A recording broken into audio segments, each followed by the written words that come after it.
High বন্ধুরা, আজকে আর একটা শিক্ষক ও ছাত্রের নতুন মজাদার গল্প নিয়ে চলে এসেছি। ক্লাস চলছে, ক্লাসে ছাত্ররা যে যার নিজেদের সাথে কথা বলছে। কি ব্যাপারে? কালু এখনো স্কুলে আসলো না কেন? দেখ, ঠিক চলে আসবে হয়তো। এই সবাই চুপ চুপ চুপ, স্যার আসছে। Sir, sit down. কথাটা কানে যায় না নাকি? আমি সবাইকে বসতে বলেছি। এই সবাই চুপচাপ বসে পড়। কালু, ভেতরে আসতে পারি sir? Sir, coming coming, but you are so late. Why? Sir, রাস্তায় আসার সময় আমার মোটরসাইকেলের চাকাটা কাদায় আটকে গিয়েছিল, তাই তো লেট হয়ে গেল। স্যার, তুই এখন যে কথাগুলো বললি সেইগুলো ইংলিশে ট্রান্সলেট কর। Kalu: sir, when I school coming, my motorcycle chaka was pouring in kada, no nodding choring, only boom boom sound করিং। স্যার, কি সাংঘাতিক ইংলিশ রে বাবা! এবার আমি বুঝতে পারছি যে তোদের ইংরেজি স্যার রোজ তোদের ক্লাস থেকে বেরোনোর পর কেন অজ্ঞান হয়ে যায়। শোন, আজকে যদি কেউ তোরা পড়া না পারিস, তোদের কিন্তু আমি পে দিয়ে লাল করে দেব। তোদের আগের দিন যে রচনাগুলো মুখস্থ করে আসতে বলেছিলাম, ওইগুলো পড়ে এসেছিস তো? ফেলু: হ্যাঁ স্যার। মুখস্থ কেন, একেবারে ঠোঁটস্থ পড়ে এসেছি। আপনি বলুন কোন রচনাটা বলতে হবে? স্যার, এ বেটা তো আগের দিন একটা বাদ দিয়ে সব রচনা গিলে খেয়েছে। আজকে আবার কি পড়েছে কে জানে। তোর কনফিডেন্স লেভেল দেখে তো মতি গতি ঠিক লাগছে না। তোকে পরে ধরছি, বাকি আগে সবার খবর শুনি। এই ঘেটু, তোর খবর কি রে?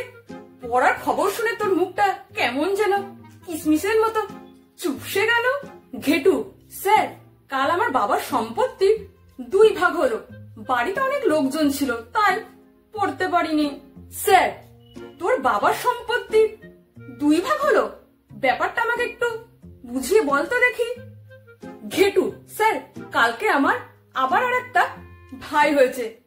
এতদিন পর্যন্ত আমার বাবার সম্পত্তির মালিক আমি একাই ছিলাম। কাল আমার আবার আর একটা ভাই হলো, আর আমার বাবার সম্পত্তি 2 ভাগ হয়ে গেল। স্যার, কি বিচ্ছু ছেলে রে বাবা!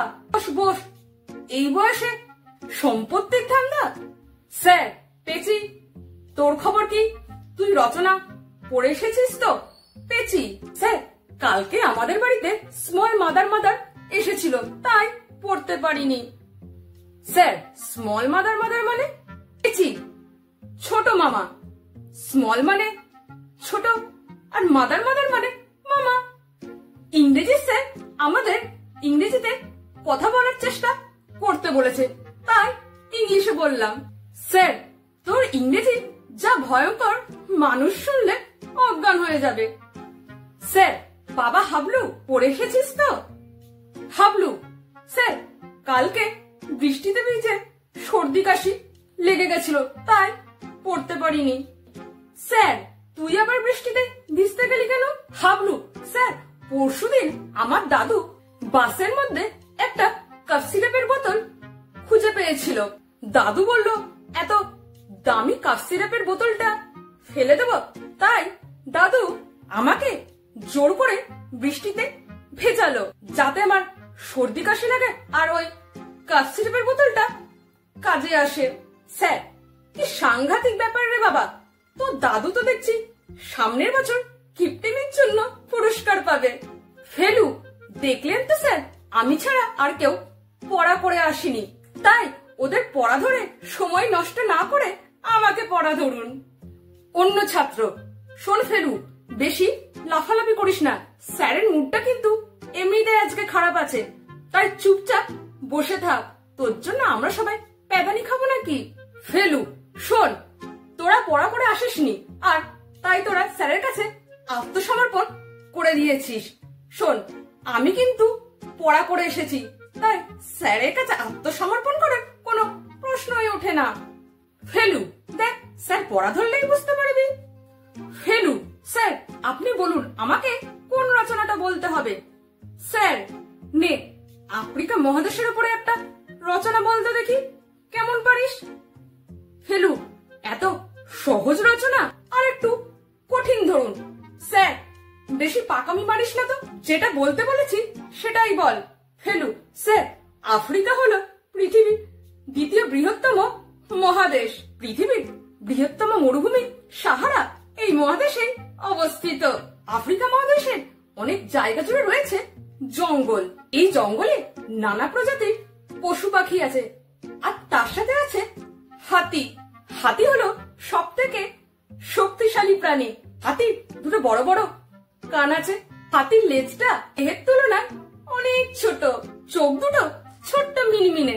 হাতির মনে সবসময় এত ফুর্তি যে তাই দাঁত বের করে থাকে। ফেলু স্যার কেমন লাগলো আফ্রিকা মহাদেশের রচনাটা? স্যার মনে মনে ভাবলো যে এই বেটা আজ হাতির রচনায় পড়ে এসছে, আর হাতি রচনা দিয়েই চালিয়ে দেবে। বেটাকে আজ জব্দ করেই ছাড়বো আমি। ফেলু কিছু বললেন স্যার? স্যার না না, তোকে কিছু বলিনি। তুই শরৎকালের উপর একটা রচনা বলতো দেখি। অন্য ছাত্র পারবি তো ফেলু শরৎকালের রচনা বলতে? ফেলু আরে এইটা তো আমার কাছে জল ভাত। ফেলু স্যার আমাদের দেশ মৌসুমী জলবায়ুর দেশ। এই মৌসুমী জলবায়ুর প্রধান বৈশিষ্ট্য হলো ঋতুচক্র। আমাদের দেশে 6টি ঋতু দেখা যায়, তার মধ্যে একটি ঋতু হলো শরৎকাল। আর এই শরৎকালে কাশফুল ফোটে, আর বাঙালিদের শ্রেষ্ঠ দুর্গাপুজো হয়। দুর্গা ঠাকুরের 2 মেয়ে, লক্ষ্মী আর সরস্বতী, আর 2 ছেলে গণেশ আর কার্তিক। আর এই গণেশ ঠাকুরের মাথাটা মানুষের নয়, হাতির। আর এই হাতি হচ্ছে শক্তিশালী প্রাণী। হাতি ইয়া বড় বড় 2টি কান আছে, চোখগুলো ছোট ছোট, আর লেজটা দেহের তুলনায় ছোট্ট মতো। আর হাতি সবসময় দাঁত বের করেই থাকে।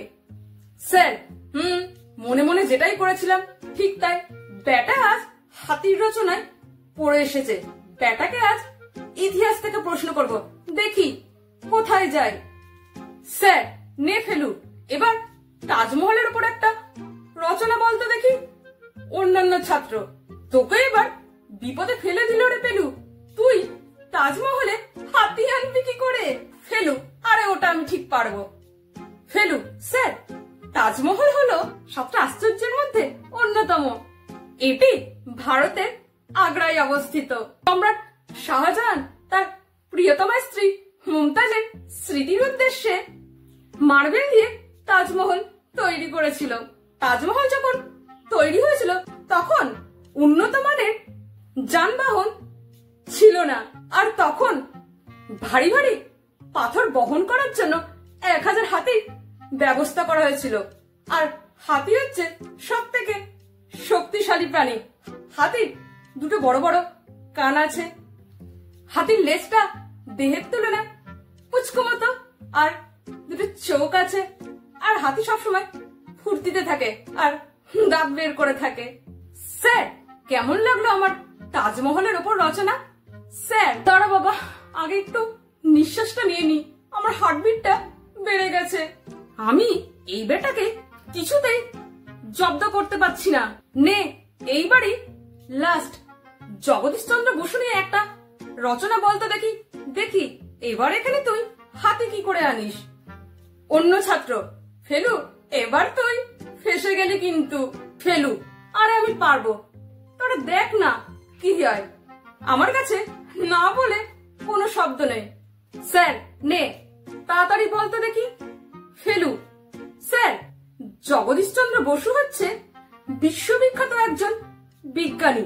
তিনিই প্রথম আবিষ্কার করেন যে গাছের প্রাণ আছে, আর এই কাঠ থেকে খাট, ড্রেসিং টেবিল, আলমারি ইত্যাদি তৈরি হয়। আর এইগুলো তৈরির সময় মিস্ত্রিরা ফেভিকল ব্যবহার করে, আর ফেভিকলের কৌটায় হাতির ছবি আছে। আর হাতি হচ্ছে সব থেকে শক্তিশালী প্রাণী। হাতির 2টো বড় বড় কান আছে, আর 2টো চোখ আছে। আর হাতির লেজ দেহের তুলনায় একটুখানি আর হাতি সবসময় ফুর্তিতে থাকে আর দাঁতটা বের করে থাকে। স্যার, ওরে বাবা ফেলু, তুই একটু থাম এবার। ওরে, তোরা আমাকে কেউ একজন ধরে স্টাফ রুম পর্যন্ত নিয়ে চল। হুম।